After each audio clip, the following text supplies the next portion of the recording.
Bear down. So the Chicago Bears are set to take this 2024 NFL offseason by storm. We're going to go over what they could do as far as the free agent market. This will be my first attempt at managing the Bears salary cap through this 2024 free agency season.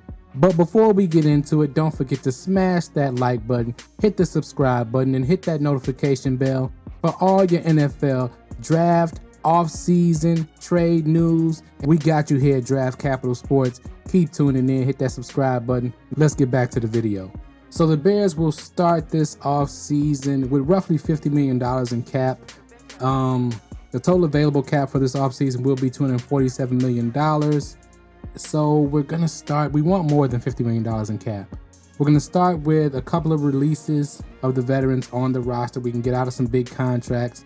Namely, we're going to start with, everyone knows this if you're a Bears fan, Eddie Jackson, free safety. He's been a Pro Bowl free safety for the Bears. Has been a pretty good free safety for years. Last few years has been up and down. He's missed some key tackles in some key moments, and you just cannot do that at that free safety position. So Eddie Jackson, a release of him will save us about $12.5 million in cap space. Next on that list will also be veteran guard / center / tackle / snap fumbler. I'm sorry, Cody. I'm joking. Big Cody Whitehair, who has been a model citizen, a good offensive lineman for the Bears, asked to do a lot and play a lot of different positions, but it is time to move on. You can save roughly about $9 million in cap space. There'll also be some other ancillary cuts with Shane Waldron taking over the offense. Fullback is not really a key position that he uses in his offense, so Kahari Blasingame will save us about 1.6 in cap space if we cut him loose. Bayless Jones, we're going to drop him like he drops the football, unfortunately. Shout out to Bayless, though. That will save us about $1 million. Larry Borum, the tackle, will also save us about $1 million. And Steve Carlson, the veteran tight end, releasing him will also save us another $1 million. So those cap casualties will get our cap space roughly around $74 million, and we'll go into the offseason to put together the 2024 NFC North Division champs. And we start with the contract of one of the best, if not the best, cornerback in the league, Mr. Jalen Johnson. Now, I could see his contract being roughly 5 years, $100 million, $23 million signing bonus with probably $44 million guaranteed.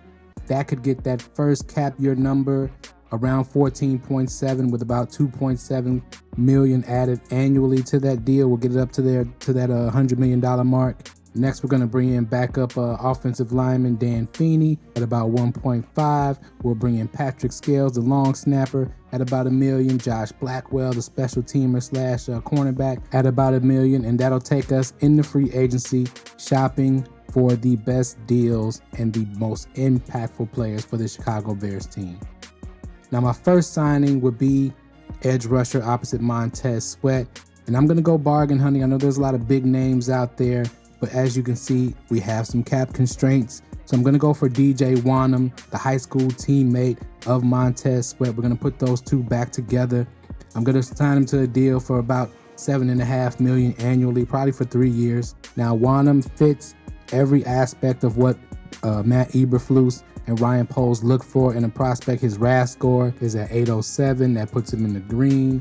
Also, staying with that RAS score, we're going to sign Sebastian Joseph Day from the 49ers. He's been a pretty productive defensive tackle. He also has a RAS score, a very high RAS score of 944 out of 10. He's one of those long, fast, and physical defensive tackle, defensive linemen that Matt Eberflus really likes. I would sign him to a prove-it deal, the same prove-it deal that they signed Justin Jones to a couple of years ago, 2 years, $12 million.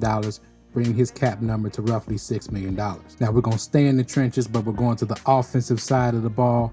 This center has been discussed amongst Bears fans a lot lately, and it's my guy Lloyd Cushenberry from the Denver Broncos. I will bring him in relatively on the same contract that I signed Nate Davis to last year. That would be 3 years, $30 million, although I'll probably give him $15 million guaranteed. That will bring his first year cap number to about $10 million, and I'll probably shave it down in the next couple years from there, keeping that cap flexibility. Now, next, we're going to work on retooling the weapons for Justin Fields. And first, we're going to sign tight end from the Seattle Seahawks, Noah Fant, to be that move tight end, that number 2 tight end, at a contract of about 3 years, $21 million, bringing his cap number to $7 million. We're also going to sign from Seattle running back DJ Dallas at a roughly 3 years, $10 million with a $4 million signing bonus. Dallas not only brings value as a running back, but also as a both kick returner and punt returner. Very good value signing there. Now, next we move into a trade. I would trade, speaking of running backs, Khalil Herbert for the Arizona Cardinals wide receiver Moore. Now, Moore makes about $400,000 more than Herbert, so it'll cost me about $400,000 to make that trade. But I would do it to get us a wide receiver weapon, as running back is going to be a little crowded. I think you'll see Travis Homer, who we signed last year, who played under Shane Waldron for 2 years. He'll have more of a role in this year's offense. Don't know why he couldn't get on the field last year under Luke Getsy, but that's the past. This also clears the way for Roschon Johnson to take, in my opinion, his rightful spot as the starter and the lead back for the Bears. You can use DJ Dallas and Homer as those third down backs, and Johnson, of course, he doesn't have to come off the field on third down. You would also look to the draft to get a more dynamic home run hitting running back in that running back room. Now, to add a little more cap space to our situation, we're going to restructure the contract of DJ Moore, bring his cap number down, turn it into bonus money. That'll save us about $7.3 million in cap space, as you see on the screen here.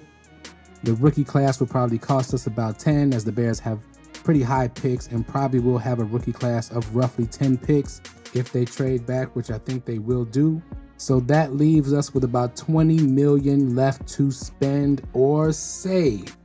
So let me know in the comments what you would do if you were Ryan Poles in this scenario. What's your idea? What would you do with the $20 million? Are we carrying it over into the season? Are we waiting for veterans to be released and maybe snagging us a veteran?